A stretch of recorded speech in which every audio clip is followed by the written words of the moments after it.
Oh enggak sih, untungnya eh, jadi Sukma nggak sampai kayak gitu, tapi lebih ke mungkin dialek Jawanya sedikitnya ada medok-medoknya dikit lah pas abis beres syuting gitu. Karena waktu pas latihan untuk baca mantra aku lumayan latihan di D. Latihan di D tuh bener kayak D gitu, karena Pak Imran selalu ngejagain D-nya terlalu dibuat-buat, aduh, jadi aku selalu latihan di D sehingga medoknya sedikit terbawa. Memar-memar ada banget, dari pas syuting juga ada banget luka-luka karena kita kan memang syutingnya juga outdoor ya. Tapi memang untuk tingkat kesulitannya sih seperti yang tadi aku udah bahas juga, karena memang kita dijagain banget dan sebelumnya kita dipersiapkan basicnya, jadi sedirubah apapun gerakannya atau apapun kita sudah dipersiapkan basicnya, jadi sesulit-sulitnya tetap bisa dijalani dengan baik sih. Itu kan ada adegan yang jatuh juga, Iya. itu ngalamin juga tuh. Ngalamin, ada sempat bukan terkilir sih, cuman sempat sakit karena ada adegan yang itu pakai bahu kanan itu sampai besoknya sebelum take itu sempat dipakein apa ya namanya, Massage gun gitu. Massage gun. Itu karena memang lumayan sakit gitu, tapi aman sih. Sesuatu yang baru sih Mbak sebenarnya, karena kita kan ya biasa sebagai aktor dikasih tahu ya hidup ya dari ujung rambut sampai ujung kaki, mau sak mono ya segini aja gitu ya sih. Pertama kali juga sih aku ngerasa ya diuji sih rasanya, betul-betul sanggup nggak gitu lewat mata aja gitu. Buatku challenge yang bikin aku excited sih, kayak semoga kalau aku nailed ini kayaknya next level nih gitu. Gaya banget kayaknya ya. Udah next level. Oh thank you. By the way aku belum nonton jadi aku belum tahu hasilnya gimana. Wah. Kayaknya nanti malam kejutan. Horor. Horor. Horor ya. Loh. Ya sebenarnya kan kita ini kan aktor-aktor siap saji sebenarnya ya.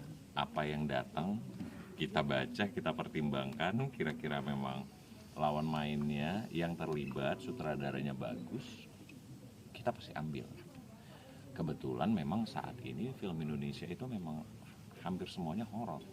Ada beberapa drama juga yang kita main, tapi belum tayang gitu. Tapi yang jelas hari ini itu horor yang diminati masyarakat.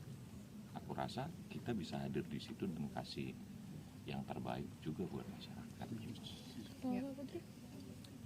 Film horor banyak memang, dan kurasa dengan menjamurnya film horor kita justru pengen ambil bagian untuk terus exercise bisa sampai mana nih film horor kita gitu. Dan ketika ada tawaran yang baru, tawaran yang bagus, kenapa enggak? Buatku justru privilege kayaknya, orang mempercayai kita untuk ditawarin horor lagi, berarti kita masih dipercaya nih untuk kasih kontribusi ke genre yang lagi yang lagi berkembang dan tumbuh di Indonesia. Tapi di luar itu juga orang percaya bahwa kalau kita dikasih lagi, kita bisa kasih yang beda-beda terus gitu. Harapannya berhasil ya gitu tentunya.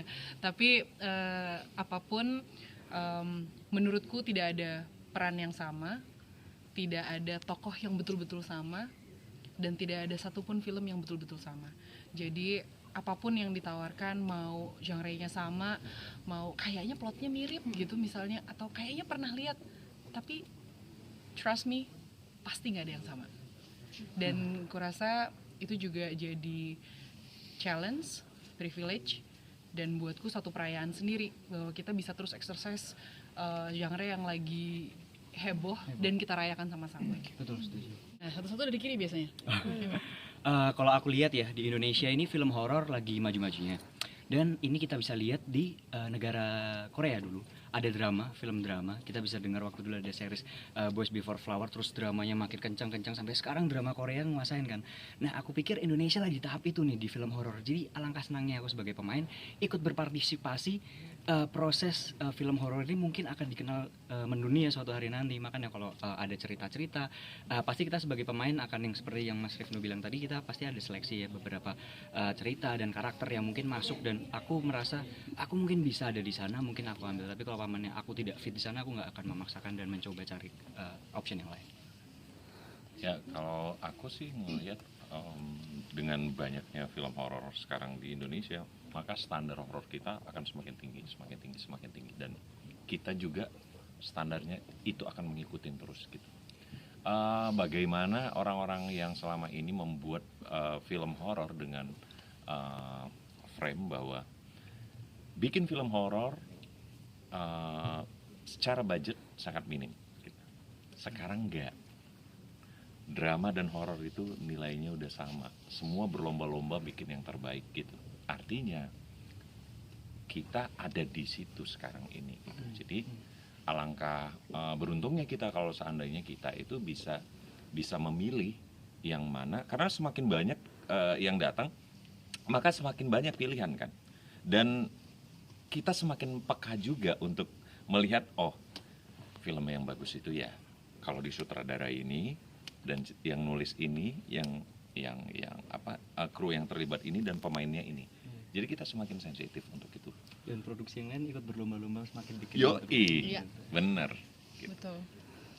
Ya aku kira secara kualitas akan terus bersaing, dan aku merasa horor tuh kuat sekali di teknis. Horor tuh kayak gabungan antara drama dan action kalau buatku. Ketahanan fisiknya harus kayak action, ketahanan mentalitas dan emosinya, staminanya harus kayak drama. Benar. Gitu. Jadi sejauh ini aku justru sangat merasa bahwa horor itu adalah genre yang sangat menguji kita dari segala sisi. Dan karena itu aku sendiri biasanya memilih berdasarkan pada cerita apa yang aku bisa cukup kontributif, yang aku ngukur, badanku cukup, stamina emosiku akan cukup kalau aku kontribut ke sini, atau sejauh mana aku mampu kira-kira ngulik dan punya ide soal tokohnya ketika aku dikasih. Biasanya itu sih. Sama kayaknya ya, kurang lebih. Tapi karena di sini aku masih sangat banyak belajar, aku juga belum terlalu banyak film. Benar banget kata Mbak Putri, menurut aku pribadi dibandingkan drama, film horor justru lebih menuntut stamina ataupun sistem adaptasi yang lebih cepat dibandingkan yang lainnya gitu, genre lainnya maksudku. Sehingga kalaupun suatu hari nanti ada film horor lagi gitu, seperti ini kan aku udah kedua kali ngambil film horor. Aku rasa dengan karakter yang berbeda, tim yang berbeda, kita pasti memilih yang menjadi lebih baik lagi gitu, nextnya lebih baik lagi, entah ceritanya, karakternya, atau ranah ruang produksinya, semuanya yang lebih baik lagi. Jadi untuk aku yang masih belajar, tentunya aku nggak akan membatasi diri, dan kalau bisa gitu selalu mengeksplor karakter-karakter yang baru gitu kali ya kalau dari aku. Nah, aku ini baru pertama kali kebetulan main film horor, jadi agak nggak relate sama yang lain. Jadi kenapa? Gak apa-apa, lucu. Jadi mama aku tuh kan takut banget film horor, bahkan mama aku nggak mau nonton. Jadi sebelumnya ini aku sudah pernah casting di film Kodrat, dan sebenarnya hampir main juga sama Kak Maudi. Cuman waktu itu nggak dapat restu sama mama ya, karena ternyata stigmanya masih kalau main horor udah pasti ada kejadian horor di lokasi syuting. Dan ternyata ketika aku keterima di Pemukiman Setan, syuting horor itu malah di real life-nya sangat-sangat fun. Aku bisa belajar hal-hal yang baru, aku bisa mempelajari enggak dong. Itu dia. Teknis berakting yang baru, dan aku sebagai biasanya kan suka nonton horor ya di bioskop rame-rame sama teman-teman, apalagi dari zaman sekolah. Nonton nih horor, terus kalau misalnya ada adegan yang gimana, kita tuh suka nyeletuk kayak ini gimana sih bikinnya kok gini. Ternyata sekarang ngerti bahwa bikin horor tidak semudah berbicara gitu. Aku ngelihat adegan aku sama Kak Dinda, oh my god, dibolak-balik 360 derajat gitu. Terus kita syuting sampai pagi, bahwa memang horor itu salah satu genre yang bukan sekedar rame, tapi emang benar-benar patut diapresiasi sih effortnya. Itu mungkin kedepannya aku akan lebih menghargai lagi apapun itu project yang ada, cuman tetap sesuai dengan kapasitas aku. Kamu di Kalau aku ini juga sama kayak Dinda, horor kedua aku. Dan mungkin sebenarnya jawabannya udah dijawab juga sama teman-teman di sini. Cuma mungkin mau aku tambahkan, memang kita kan kalau udah main film dan apapun itu pasti maunya berkembang. Jadi pasti kita melihat dan sebenarnya project sekarang itu seperti yang Bisma juga ngomong, karena horor lagi naik ya, semua berbondong-bondong untuk memberikan yang terbaik. Jadi mungkin sebenarnya malah di kita PR juga ya, banyak masukan-masukan yang kayak ini bagus, yang mana yang mau kita pilih gitu. Tapi memang kalau dari aku karakter yang berbeda yang sekarang ini mungkin yang lagi aku pengen cari dari film horor ataupun film manapun atau genre manapun, tapi ya pengen terus belajar, pengen terus mengeksplor kapasitas aku gitu. Yang enaknya jadi yang terakhir semuanya udah terjawab ya. Ya, kalau buat aku sih ya senang banget ya perfilman Indonesia udah semakin menjadi tuan rumah di bioskopnya sendiri, semakin meningkat, genre-nya juga semakin banyak. Ya kalau buat aku sama seperti Maudi juga pasti pengennya ke depannya lebih berkembang lagi, pengen berkembang, pengen belajar juga benar kata Dinda. Jadi pengen lebih memilih karakter yang pastinya challenging buat aku dan karir aku ke depannya. Mengandalkan Abang None.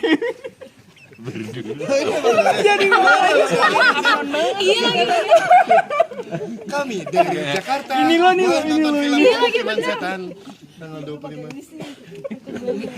pakai kerudung mah. Salam abang.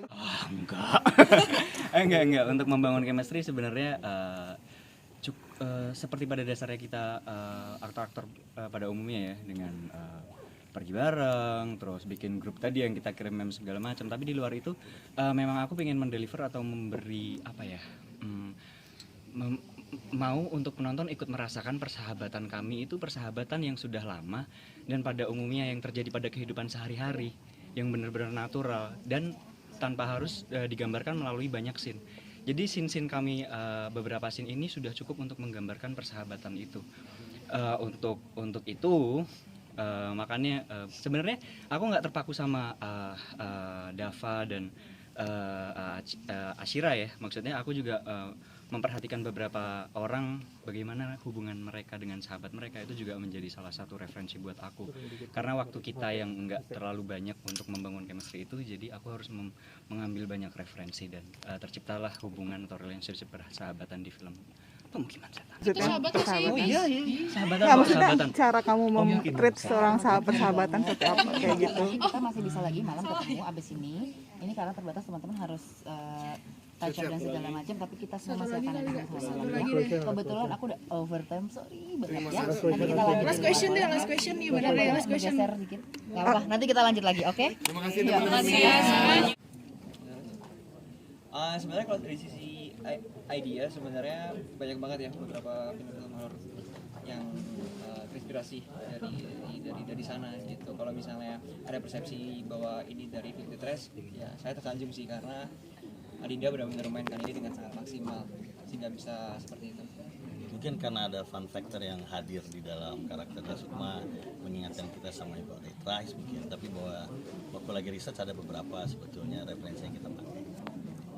Iya, dan nggak salah juga mungkin menyebut Bahkan ada itu referensinya dari baju itu kalau dicermati, itu salah satu easter egg yang ada di Pemukiman Setan. Jadi nggak salah juga nyebut Evil Dead karena horror fun horror ride itu memang salah satu pionirnya Evil Dead gitu. Jadi kalau kita mencoba menghadirkan horor yang sadis tapi fun, sadisnya nggak kejam gitu ya, tapi sadisnya itu fun, bikin penonton teriak-teriak, bikin penonton ketawa-ketawa. Salah satu pionirnya kalau di film Hollywood ya Evil Dead. Targetnya yang terbanyak yang Tuhan akan berikan.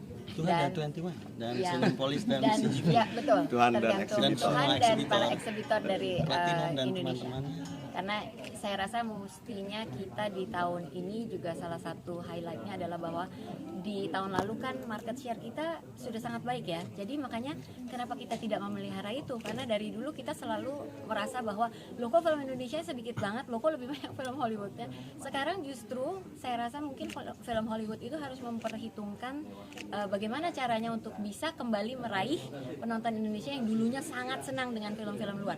Tapi memang terbukti kan selama 2 tahun terakhir dari 2022 sampai 2023 dan juga mudah-mudahan di tahun ini dan selanjutnya bahwa kita tetap harus bisa menjadi tuan rumah di hati para penonton film Indonesia kita sendiri. Itu harapan kami. Amin. Optimis nggak nih jadi nomor 1 yang pertama untuk memecahkan box office? Semoga itu jadi doa seperti yang tadi Charles bilang dan kami menggenapi dengan amin. Gitu aja. Oke.